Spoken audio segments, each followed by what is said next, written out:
Hey loves, welcome to my YouTube channel. On our menu today is this absolutely delicious, easy to make and stress-free jollof rice recipe with peppered pork sauce. In this video, I'll share the recipe for the jollof as well as how I made my peppered pork sauce. If you're not big on pork, you can always substitute pork with any protein of choice and you still love the outcome. Without talking much, let's get started. So first here I have my pork. For our pork marinade, these are the ingredients I'll be needing. So I have here some green pepper, onion, ginger, garlic, bay leaves, black pepper, rosemary, and star anise.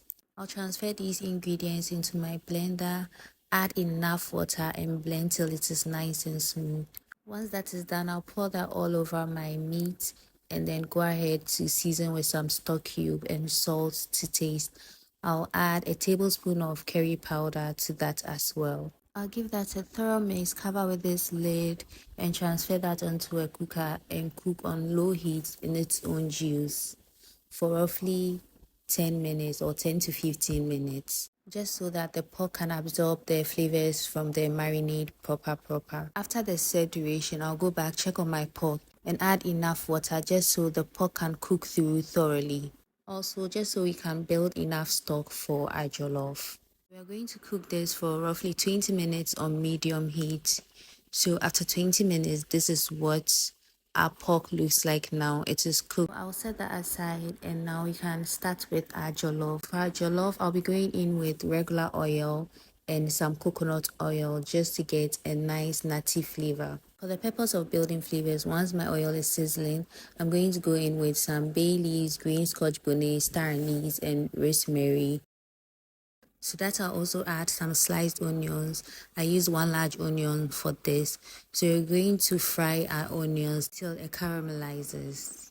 Don't be worried if your oil begins to lather or foam. Just know that you're on the right path. Once you're fully convinced that your onion has fully caramelized, you can go in with your tomato paste. I'm using Gino Jollof Tomato Seasoning mix. I mentioned earlier that this was going to be a stress-free and easy process. So my Gino Jollof Tomato Seasoning mix is here to make our work a lot easier. It comes in the form of a tomato paste, but it has all the necessary ingredients for a good jollof stew base. I'm talking ginger, garlic, onion, pepper, tomatoes, and a number of spices. And I used about 5 to 6 sachets for this particular recipe. So we're going to fry our jollof mix for roughly 6 minutes. And then I'll go in with some curry powder, seasoning to taste, and then salt as well. Give that a very good mix, fry that for an additional 2 to 3 minutes, and then go ahead to add my washed rice. I'm using basmati rice for this recipe. What we are going to do next is to stir fry the rice and the stew for roughly 5 minutes, just so the grains can take up the flavor of the stew base. Once I'm done with that, I'm going to go in with my pork stock. So I added my pork stock to the rice like you see in the video. Give that a very good mix and then stir fry that for an additional 2 to 3 minutes and then cover with the lid of my saucepan and cook on low heat for roughly 20 minutes. While the jollof is cooking, we're going to go back to making our peppered pork sauce. So for our peppered pork sauce, you need to first fry your pork and then make a pepper sauce for the pork. So over here, I added enough oil to my pan.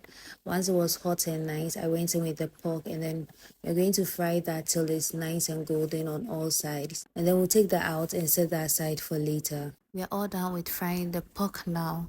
And for our pepper sauce, these are the ingredients we'll need.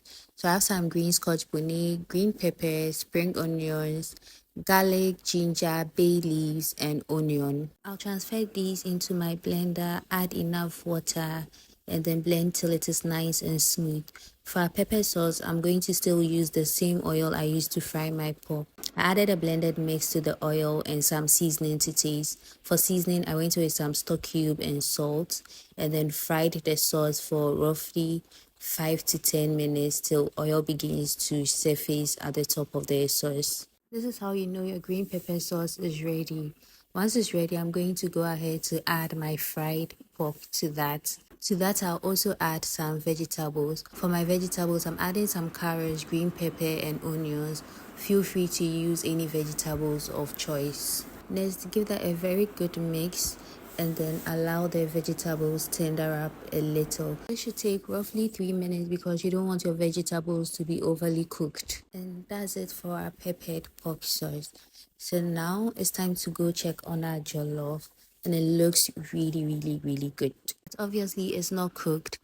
However, if your jollof looks a little too dry, feel free to sprinkle a little water on it before covering with some parchment paper, and then we are going to cook this for an additional 20 to 30 minutes on low heat.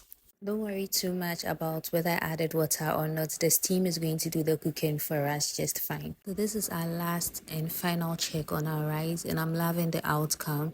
It looks cooked. It is actually cooked. The grains are nice and tender. The rice looks so rich. Everything looks so good. And trust me, this was also absolutely delicious.